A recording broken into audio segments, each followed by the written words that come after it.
तो आज मैं आपको एक अनोखी रहस्यमय कहानी सुनाऊंगी। अगर आप चैनल पर नए हैं तो अभी सब्सक्राइब कर ले, क्योंकि यह मेरा दूसरा नया चैनल है।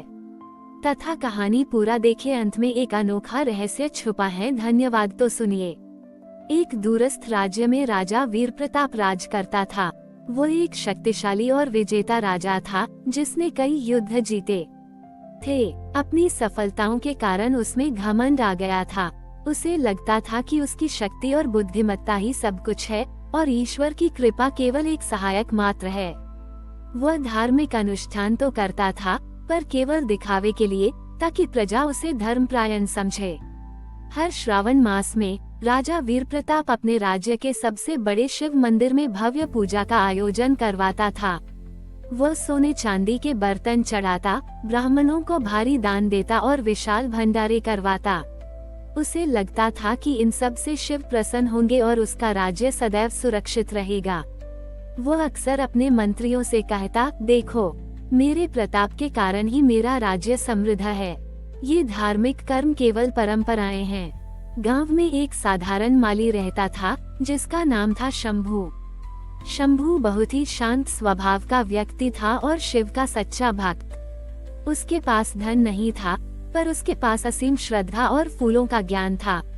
वो हर श्रावण में अपने बाग से सबसे छोटे और दर और दुर्लभ फूल चुनता, उन्हें प्रेम से सजाता और चुपचाप गांव के सबसे छोटे और पुराने शिव मंदिर में अर्पित कराता था। उसे लगता था कि शिव को दिखावा नहीं, बल्कि एक सच्चे हृदय से अर्पित किया गया एक फूल भी प्रिय है। एक श्रावण मास में राजा वीरप्रताप के राज्य पर अचानक एक पड़ोसी राजा ने आक्रमण कर दिया। यह आक्रमण इतना अप्रत्याशित था कि राजा की सेना को तैयार होने का मौका ही नहीं मिला। चारों ओर भगदड़ मच गई। राजा वीरप्रताप घबरा गया। उसकी सारी बुद्धिमत्ता और सैन्य शक्ति कम पड़ने लगी थी।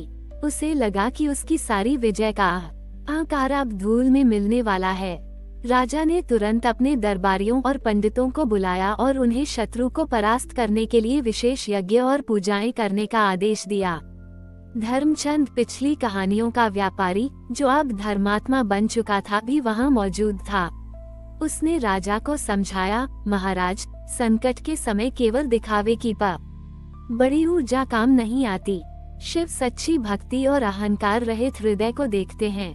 राजा वीरप्रताप ने धर्मचंद की बात नहीं मानी और भव्य अनुष्ठान शुरू करवा दिए, पर शत्रु सेना लगातार आगे बढ़ रही थी। राजा की निराशा बढ़ती जा रही थी। उसी समय शंभू माली अपने बाग में था। उसने आक्रमण की खबर सुनी। उसके मन में कोई भय नहीं था। वह जानता था कि शिव अपनी सृष्टि का कल्याण करते हैं। उसने अपने बाग से सबसे शुद्ध और सुगंधित कमल का फूल चुना। ये फूल बहुत दुर्लभ था और उसी दिन खिला था। शंभू ने उस फूल को अपने हाथों में लिया और धीरे धीरे गांव के पुराने शिव मंदिर की ओर चल पड़ा। उसके मन में एक ही प्रार्थना थी, हे महादेव, यदि मेरी भक्ति में जरा भी सच्चाई है तो इस राज्य को बचाइए और राजा के हृदय से अहंकार दूर कीजिए। जब वो मंदिर पहुंचा तो उसने देखा कि सब जगह सन्नाटा था। उसने प्रेम से उस कमल के फूल को शिवलिंग पर अर्पित किया। उस फूल को रखते ही मंदिर के भीतर से एक अद्भुत दिव्य प्रकाश निकला और पूरे मंदिर में फैल गया। ठीक उसी क्षण रणभूमि में एक चमत्कार हुआ। शत्रु राजा की सेना के बीच अचानक भ्रम फैल गया। उन्हें लगा कि उनकी अपनी सेना ही उन पर हमला कर रही है। वे आपस में लड़ने लगे और बिना किसी स्पष्ट कारण के पीछे हटने लगे। राजा वीरप्रताप की सेना ने ये देखकर हिम्मत जुटाई और शत्रु को खदेड़ दिया। कुछ ही घंटों में युद्ध समाप्त हो गया और शत्रु सेना मैदान छोड़कर भाग गई। राजा वीरप्रताप को विश्वास नहीं हुआ। उसने अपनी जीत का कारण समझने की कोशिश की।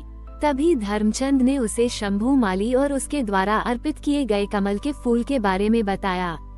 राजा तुरंत उस छोटे मंदिर में गया। उसने देखा कि वहाँ कोई भव्यता नहीं थी, बस एक शांत और पवित्र वातावरण था। शिवलिंग पर वह अद्भुत कमल का फूल अभी भी चमक रहा था। राजा वीरप्रताप शंभू के सामने सिर झुकाकर खड़ा हो गया। उसने पूछा, शंभू, ये चमत्कार कैसे हुआ? मैंने इतनी पूजा करवाई, इतना धन चढ़ाया, पर कोई फल नहीं मिला। तुमने क्या किया? शंभू ने नम्रता से कहा, महाराज, शिव को सोने चांदी नहीं, बल्कि हृदय की पवित्रता और सच्ची भावना प्रिय है। आपने अपनी शक्ति और धन का अहंकार किया। मैंने तो बस अपने हृदय के प्रेम से यह एक फूल अर्पित किया। शिव ने आपका अहंकार दूर कर आपको सच्चा मार्ग दिखाया है। शंभू ने समझाया, श्रावण का महीना हमें यह नहीं सिखाता कि हम कितने बड़े अनुष्ठान करें, बल्कि यह सिखाता है कि हम अपने हृदय को कितना शुद्ध रखें और कितना निस्वार्थ भाव से शिव को स्मरण करें। जब मनुष्य अपने अहंकार को त्याग कर अपनी सीमाओं को स्वीकार कर विनम्रता से शिव के चरणों में आता है, तभी शिव की सच्ची कृपा मिलती है। राजा वीर प्रताप को अपने जीवन की सबसे बड़ी सीख मिली। उसने अपने अहंकार को त्यागा और शंभू माली के सामने साष्टांग प्रणाम किया।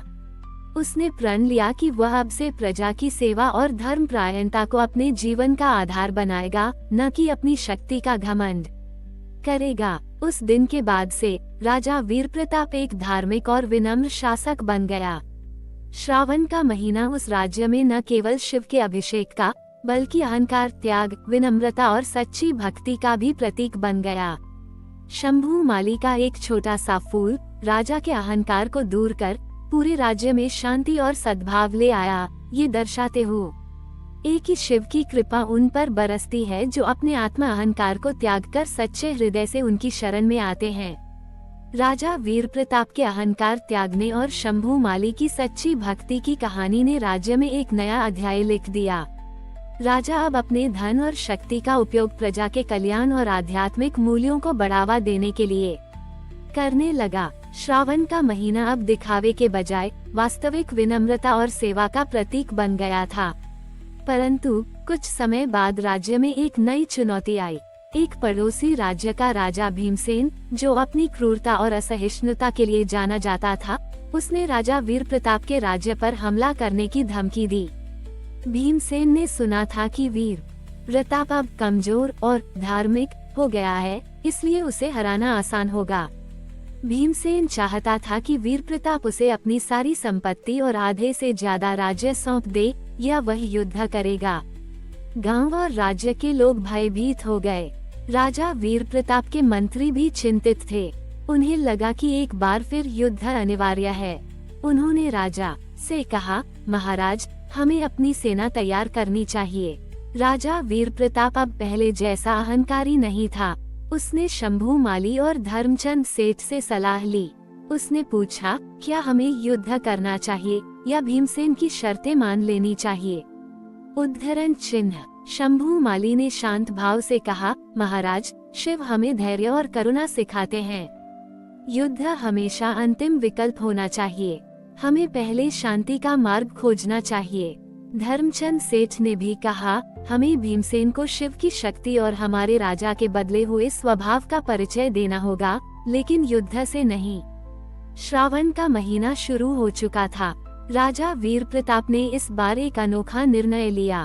उसने पूरे राज्य में घोषणा करवाई कि इस श्रावण में कोई युद्ध की तैयारी नहीं होगी।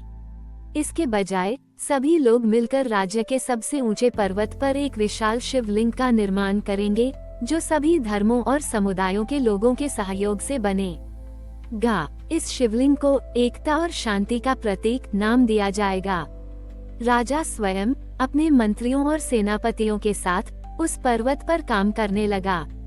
वो अपनी राजसी पोशाक त्याग कर साधारण वस्त्र पहनकर पत्थरों को ढोता। शंभू माली और धर्मचंद सेठ भी गांव के सभी लोगों के साथ कंधे से कंधा मिलाकर काम कर रहे थे। सैनिक अब युद्ध के हथियार नहीं, बल्कि छेनी और हथौड़े चला रहे थे। सभी धर्मों के लोग, हिंदू, मुस्लिम, सिख, ईसाई, एक साथ मिलकर शिवलिंग बनाने में जुटे थे। हर पत्थर रखते समय वे शांति और भाईचारे की प्रार्थना करते। उधर राजा भीमसेन अपनी सेना के साथ सीमा पर पहुंच चुका था। उसे उम्मीद थी कि राजा वीर प्रताप की सेना युद्ध के लिए तैयार मिलेगी, पर उसने देखा कि सीमा पर कोई सेना नहीं थी, बल्कि दूर पर्वत पर हजारों लोग मिलकर कुछ बना रहे थे। ये देखकर उसे आश्चर्य हुआ। भीमसेन ने अपने जासूसों को भेजा। जासूसों ने लौटकर बताया कि राजा वीरप्रताप युद्ध की तैयारी नहीं कर रहा, बल्कि सभी धर्मों के लोगों के साथ मिलकर एक विशाल शिवलिंग बना रहा है, जो शांति और एकता का प्रतीक है। उन्होंने ये भी बताया कि वीरप्रताप स्वयं एक मजदूर की तरह काम कर रहा है और पूरे राज्य में एक अद्भुत शांति और सद्भाव का वातावरण है। ये सुनकर राजा भीमसेन चकित रह गया। उसने सोचा कि यह कैसा राजा है जो युद्ध के बजाय निर्माण कर रहा है। उसे वीरप्रताप की पहले की क्रूरता और अहंकार याद आया और अब उसकी विनम्रता और निस्वार्थ भाव देखकर वह भीतर से हिल गया। उसने कभी सोचा भी नहीं था कि कोई राजा इतना बदल सकता है। भीमसेन ने अपने मंत्रियों से सलाह ली। उसके मंत्री भी राजा वीरप्रताप के इस आध्यात्मिक बदलाव से प्रभावित थे।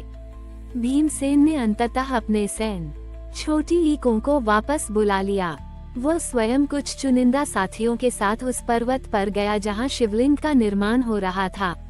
जब भीमसेन ने राजा वीरप्रताप को पत्थर ढोते देखा और सभी समुदायों के लोगों को एक साथ काम करते देखा, तो वह अभिभूत हो गया। उसने देखा कि वहां कोई भय नहीं था, केवल समर्पण और प्रेम था। उसने उस विशाल शिवलिंग के सामने सिर झुकाया, जो अभी भी बन रहा था। राजा भीमसेन ने वीरप्रताप के पास जाकर कहा, महाराज वीरप्रताप, आपने मुझे युद्ध में नहीं बल्कि अपने प्रेम और शांति से हरा दिया है। मैंने कभी नहीं सोचा था कि एक राजा इतना बदल सकता है। ये शिवलिंग केवल पत्थरों का नहीं, बल्कि मानवीय एकता और सच्ची भक्ति का प्रतीक है। भीमसेन ने अपनी सारी शर्तें वापस ले ली और वीरप्रताप से संधि की पेशकश की। उसने अपने राज्य में भी शांति और सद्भाव को बढ़ावा देने का प्रण लिया। उस दिन के बाद से राजा वीरप्रताप और राजा भीमसेन के राज्यों के बीच शांति और मित्रता का संबंध स्थापित हो गया। श्रावण का महीना उस राज्य में न केवल शिव की पूजा का, बल्कि मानवीय एकता, शांति निर्माण और अहंकार पर प्रेम की विजय का भी प्रतीक बन गया। शंभू माली का छोटा सा फूल और राजा का अहंकार त्याग अंततः दो राज्यों के बीच शांति ले आया, ये दर्शाते हुए कि शिव की सच्ची शक्ति युद्ध में नहीं, बल्कि शांति, प्रेम और भाईचारे में निहित है। हमारी और भी आध्यात्मिक एवं अनोखी कहानियाँ देखने के लिए हमारे चैनल पर जाएं तथा धार्मिक एवं पौराणिक अनोखी कहानियाँ हमारे चैनल पर है। कृपया जाके देखें तथा हमारे चैनल को सब्सक्राइब करके रखें और वीडियो लाइक जरूर करें। धन्यवाद।